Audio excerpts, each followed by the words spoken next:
Sleep is the one thing we all take for granted. No matter how bad your day is, you can always reset. You close your eyes, you drift off, and your brain heals. But what if that button broke? What if you laid down tonight and you simply couldn't fall asleep? Not tonight, not tomorrow, not next week.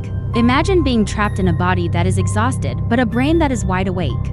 This is the reality of a rare, terrifying condition known as Fatal Familial Insomnia, or FFI. It's a genetic curse that has haunted one Italian family for over 200 years, and it always ends the same way. The story that cracked the code begins in Venice, Italy in 1984. Silvano was a 53-year-old man. He was healthy, distinguished, and the head of his family, but one day, while on a cruise, he noticed something strange. He was sweating a lot, even when it was cool. Then, he noticed his pupils had shrunk to tiny pinpricks about the size of a needlehead. But the worst symptom was the sleeplessness. He didn't just have trouble drifting off, he felt completely unable to cross the threshold into sleep.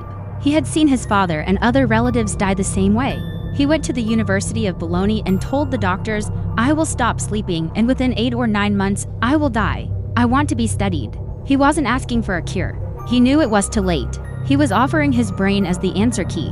As the weeks went on, Silvano deteriorated. The disease attacks a part of the brain called the thalamus.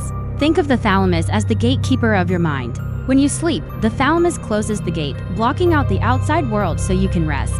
In FFI patients, the thalamus is eaten away by the disease. The gate is broken, it is stuck open. Silvano entered a state called oniric stupor. It's like a waking coma. He wasn't fully asleep, but he wasn't fully awake either. He would perform strange, repetitive motions, like pretending to comb his hair or button a shirt that wasn't there. His brain was trying to dream, but because he was awake, it projected those dreams into reality while his eyes were wide open. When Silvano passed away, doctors removed his brain. What they found changed neurology forever. His brain looked mostly normal except for the thalamus. It was full of holes. It looked like a sponge. This destruction was caused by something called a prion. Prions aren't viruses or bacteria, they are misfolded proteins. Think of them like a zombie protein.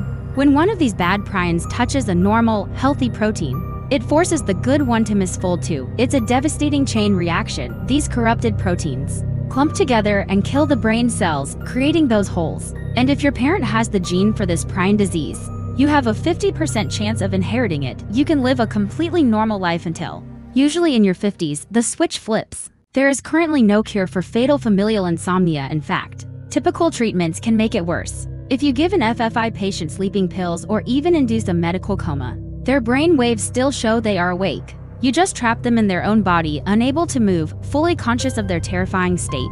Silvano's sacrifice allowed scientists to identify the gene responsible for FFI. Today, family members can get tested to see if they carry the curse, but many choose not to know. Would you want to know if a ticking clock was hiding in your DNA? This disease is incredibly rare, affecting only about 40 families worldwide, so please, don't worry about your coffee jitters tonight, but it's a stark reminder of how fragile our reality truly is. If you had a 50% chance of having this gene, would you take the test? Let me know in the comments below. Sweet dreams, everyone. I'll see you in the next mystery.